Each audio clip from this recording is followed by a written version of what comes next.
good afternoon. As you know, we have 5 clinics operating across Metropolitan Adelaide. We are testing for COVID-19.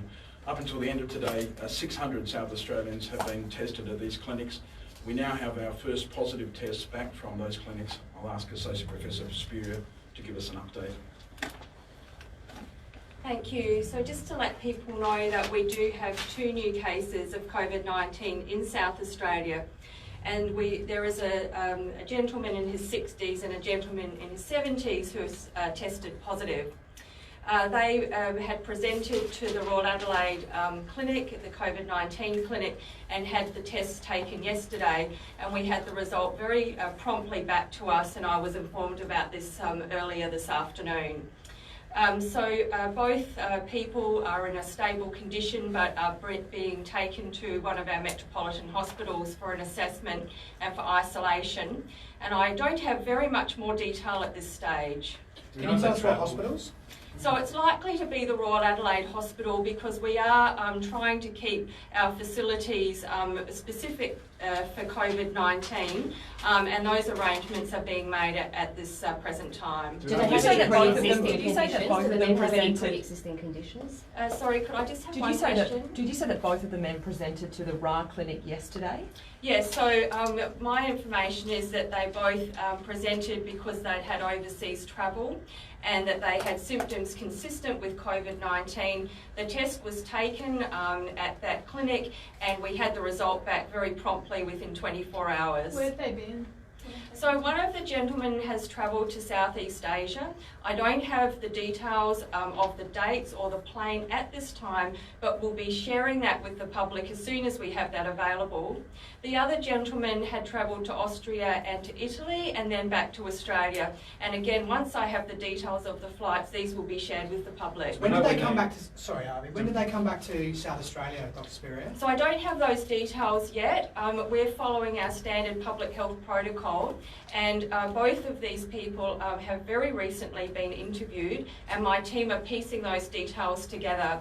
So once we have that information, I'll be very happy to update you, likely tomorrow morning. So we don't know exactly where these guys have been in the community since they arrived? No, I don't have any of those details. Do they have any pre-existing conditions and what is their current state? What are their symptoms?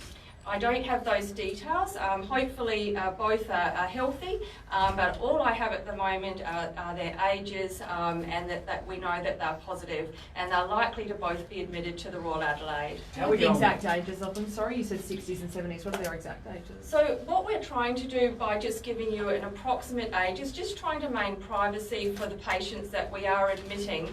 There's no reason from a public health perspective to let people know anything more than those sorts of details. Given you've got these clinics going, sorry, I'll come back to you in a sec. Dr. Spurrier, we've had reports that some patients are being refused entry into GP clinics because the GP clinics say that even though they don't have travel concerns, they are feeling unwell and there are concerns they might have coronavirus, but yet are not seeing them. What is your public statement in regards to that for the public and to the GPs that might be watching or reading us later? So GPs are an extremely important part of our medical workforce. They're the first point of care for many of our patients and it's very important that they are supported. I know that some GPs don't have a setup that makes it possible to test patients in their own rooms because they don't have a separate room that they can do the testing and isolate people in the waiting room. I'm also aware that sometimes GPs have not been able to access the right PPE or personal protective equipment, particularly masks.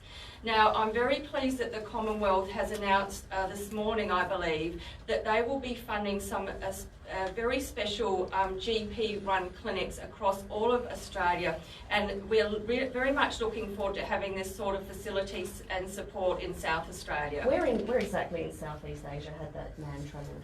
I haven't got those details, but as soon as I have those flight details, I will let you know. Also, we are chasing the manifest. Now, we need to go through the Commonwealth to get that, but the speed of which that is happening has been improving.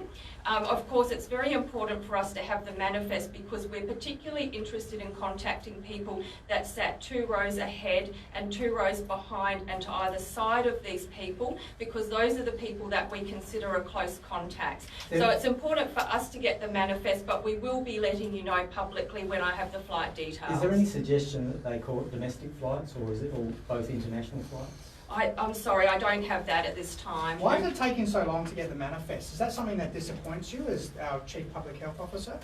It is better if we can have the manifest as quickly as possible, because the time between knowing that we have a case, contacting any close contacts and having those people in an isolation or quarantine is very important. The quicker that is, the more chance we have of not letting the disease spread more widely in the community. Are they both South Australian residents? Sorry, just one Are they question. both South Australian residents? And also, what about the people they travelled with? So I don't know whether they are South Australian or Australian residents. From 6 p.m. tonight, there are going to be travel bans in place for people coming from Italy. But obviously, the gentleman that's come from Italy may or may not be a resident. I just don't have that information. Given the demand on testing at the moment, how are we going with SA pathology wait times? Is there any blowout to how long testing's taking at the moment?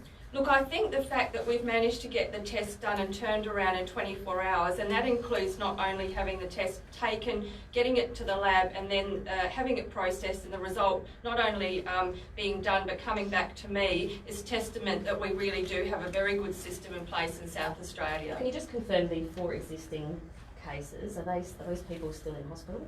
Yes, so we still have 4 people in hospital. The mother and her baby up at Flinders, they're stable. We've also got the 58-year-old gentleman in the Royal Adelaide and a 24-year-old woman. Both are stable. Do you have locations where these elderly gentlemen are from? And apologies if you said that already. Yes, so I don't have those details, but also, unless it's of relevance in terms of our public health investigation, we will not be making these public. Whether they're metropolitan or country? I don't have that information at the moment, sorry. Do you have an idea of how many people are still waiting on tests? I don't have that, but that's something we can easily get for you after the press conference. Can you tell us what airline they were travelling back on? I don't have that, but as Sure. soon as I've got the airline and the flight details, we'll be letting you know. Dr. Spurrier, is there anything that you'd like to say or reiterate to the public, given the fact 2 new cases, lots of people testing, there's confusion amongst GP clinics, confusion in the public. Is there anything you wish to say to reiterate your message to the public tonight? Thank you. I'd just like to tell people if they have had any recent overseas travel and they develop respiratory symptoms within 14 days of that travel, to please get themselves tested. I know that it may be difficult getting into your usual GP, and I know that there's possibly has been a line-up at some of our clinics, but we now have 4 clinics open in Metropolitan Adelaide, at the Royal Adelaide, up at Flinders, Lyell McEwen, and this morning the Women's and Children's Hospital open. So please take the opportunity to get tested.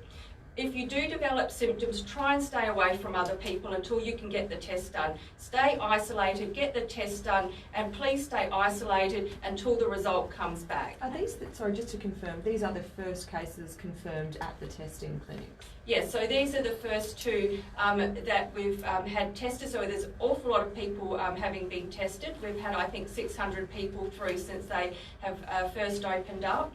And of course, we've got the REPAT as a drive-through facility as well now. Has your advice changed at all when it comes to large crowds and events? We are certainly looking at public gatherings, because this is an intervention that in the future we may need to be making decisions about whether these large public events do continue. At the moment, all of the cases in South Australia have had a travel history, and people need to be very assured that as soon as we have a positive, we have been very successful in having those people isolate themselves so that the infection doesn't spread. I'm sorry. Of those 600 people that have presented to the clinics, how many do you think actually needed to be checked? I mean, are you warning against panic? So what we would prefer not to happen is that people who haven't travelled but are unwell come to the clinics. We would much prefer that they use their usual health provider at this time, because we haven't got any community transmission in South Australia.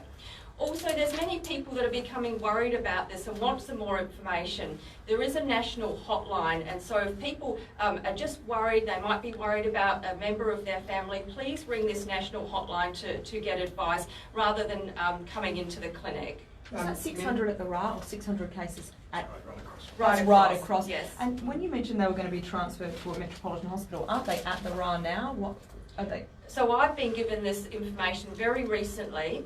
The first step is to take an interview with those particular cases, and then, you know, in a timely way, we will have them transferred to most likely the Royal Adelaide Hospital. Minister, can I just ask you, we're having lots of people tested, 600 people, SA Pathology is operating all of these testings. I understand what you said yesterday about the processes of privatising SA Pathology are still in train. Is this forcing you to have a rethink about your plans to privatise SA Pathology, given the huge demand that is now being placed on it? I'm going to pay tribute to the SA Pathology team. And not only have they delivered 5,500 tests to people who have presented for respiratory conditions, not specifically for coronavirus, they've rolled out the domiciliary nursing service. They've got the technology into South Australia very quickly. So SA Pathology has done an extraordinary job alongside other key elements of the SA Health team. They've also made significant progress on their reform program, and what we've seen in their reform program is not only have they delivered significant savings, significant efficiencies, but they've also not only maintained but also improved their treatment outcomes, their treatment times. Sure. Let me say that again. Not only have they delivered efficiencies, but they've also maintained or even improved service levels. For example, I spoke to SA Pathology yesterday, and I'm assured that the turnaround times for other tests other than coronavirus are stable through this period. So they're continuing to deliver business as usual services to South Australians and also stepping up with an extraordinary response to the COVID-19. Thanks very much for your response. Is there a rethink about privatisation? What this government has always said is that we want to drive reform that delivers better, high quality services in a value for money way. That process will continue. Can I just get your response to the detections in the clinics, the two recent cases? I suppose this is what they've been designed for, but I mean, do you expect to get more? Just a comment on that if you could. We certainly expect we'll get more cases in South Australia. We've seen a number of cases interstate in recent days.